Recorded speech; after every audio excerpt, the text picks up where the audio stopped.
RealAgriculture.com presents Under the Microscope with BioVision Seed Labs.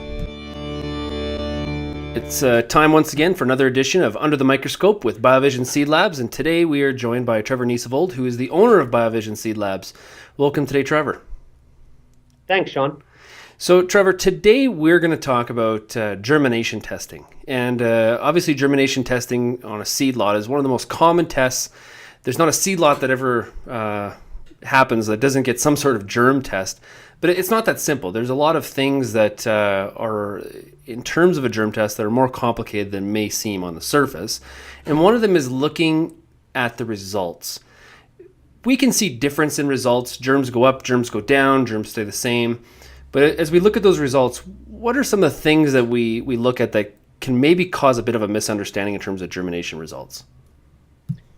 Well, I think when you're talking about germination results, everybody is looking at the end result, that one single number. And from us at from the lab standpoint, there's a lot more that goes into it.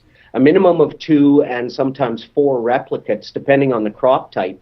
So we are applying statistics all the time, right throughout the test.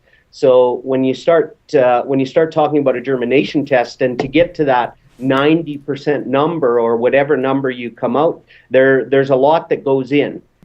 So, Trevor, is there a certain crop type or a number of crop types that we really have to be on top of it? We really have to be watching the germination levels through a season?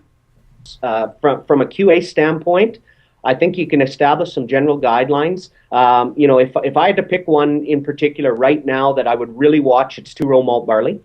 That one has been dynamite in the past for germination dropping off for no reason whatsoever. Good storage conditions, but really it's just a good management practice to get into, to test in the fall, at minimum, test in the fall and test in the spring prior to seeding to make sure that germination has held. It's a constant reminder that you're dealing with seed as a living organism, and it has to be treated as such. Well, that's exactly right. And, you've got, although the number or the name or whatever of that lot hasn't changed, there has been a lot that's changed around that seed in that time period.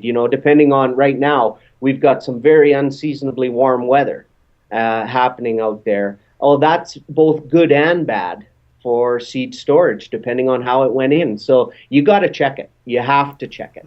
Okay, Trev, thanks a lot. We'll talk to you again Under the Microscope. Thanks, Sean.